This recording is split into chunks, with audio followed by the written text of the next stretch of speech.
السلام عليكم ورحمة الله وبركاته. النهاردة معانا قضية مهمة جدا جدا، قضية الطفلة روجينا. روجينا عندها 5 سنوات، عايشة مع مامتها منفصلة عن باباها. القصة ايه من اولها؟ القصة في محافظة الدقهلية سنة 2022، السنة اللي فاتت، مركز أجا. الأهالي لقوا جثة ملفوفة كده في قماش نحو المصرف الصحي. راحوا بلغوا الأجهزة الأمنية، جم يشوفوا فيه ايه. لقوا جثة لطفل من 4 ل5 سنين، معذبة تعذيب جامد جدا. المهم فضلوا يدوروا على المفقودين في محافظة الدقهلية، ما لقوش أي حد مبلغ بالأوصاف الطفلة دي. فرغوا الكاميرات حول المنطقة اللي لقوا فيه الجثة. لقوا عربية جت الساعة 11 بالليل، رمت الجثة فيها شخصين ومشيت تاني. تتبعوا الكاميرات، وصلت لغاية الجيزة. من هنا كانت بداية فك لغز الجثة.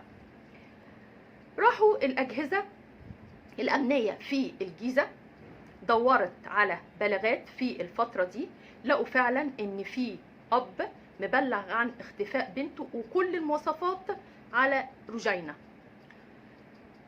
جابوا الأب وبلغوا الأجهزة في الدقهلية اللي صوروا الجثة، وفعلا طلعت بنته. طيب ايه حكاية بقى العربية دي؟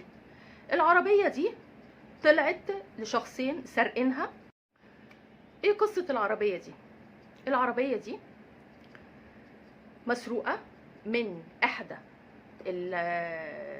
الابليكيشنات اللي معمولة، اللي هي اوبر وكريم وكده. بيتصلوا بالكابتن، بيجي لهم بيروحوا سارقين العربية. فدي من احدى العربيات اللي كانت مسروقة. طب ايه علاقة دي بده، بالجريمة اللي معانا؟ قصة ايه؟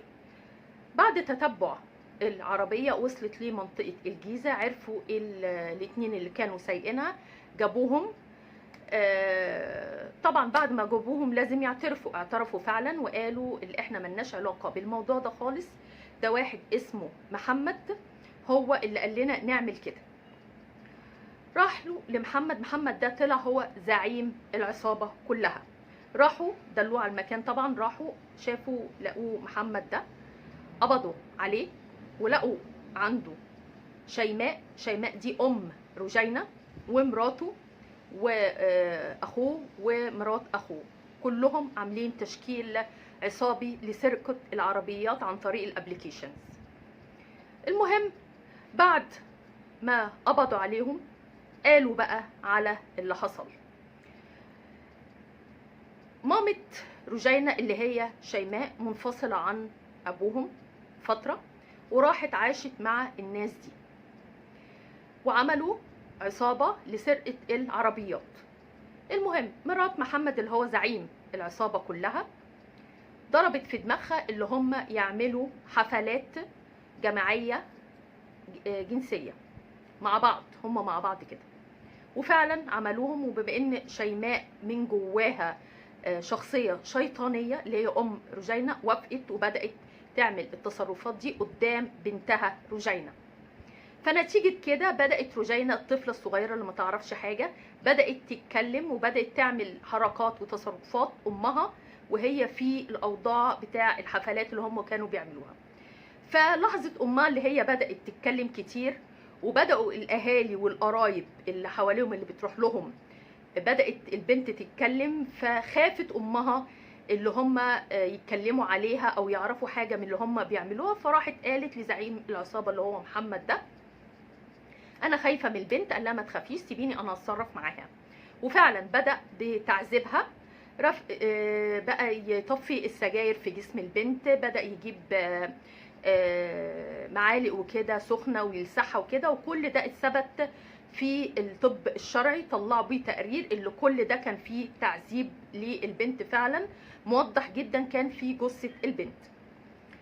المهم بعد كده لقوا البنت برضو بدأت فعلا تتكلم، وهم في حفلة من الحفلات البنت بقت بتلعب وبتعمل إزعاج. فقرر اللي هو محمد ده اللي هو يتخلص من البنت تماما بموافقة أمها شيماء. يعني شيماء دي كانت موافقه على كل التصرفات اللي هي تخلص من بنتها.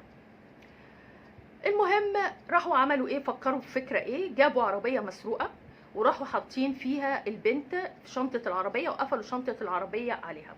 وبعد 6 ساعات جم يشوفوها مع امها لقوها لسه فيها الروح، ولكن في اعياء كبير جدا جدا. راحوا قافلين شنطه العربيه عليها وسابوها 40 ساعه جوه شنطه العربيه. طبعا 40 ساعه دي كافيه خالص اللي تنهي حياه اي شخص. راحوا فاتحين شنطه العربيه وطلعوها جثه متوفيه خلاص، الروح كان طلع منها نتيجه الخنقه. وده برضو اللي جه في التقرير الطبي، ان سبب الوفاه هو عدم وصول الاكسجين للجسم نتيجه طبعا حبسها في شنطه العربيه 40 ساعه كاملين.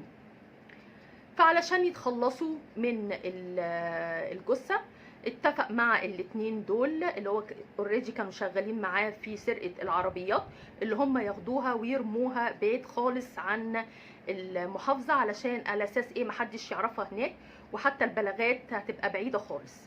مين بقى اللي كان بيدور عليها في الوقت ده؟ ابوها. فلما معرفش يعثر فيها راح عمل بلاغ في محافظه الجيزه لاختفاء بنته. القصه كلها قصه حقيقيه يا جماعه، اتعملت فعلا في محافظه الدقهليه السنه اللي فاتت 2022. ده نتيجه لايه؟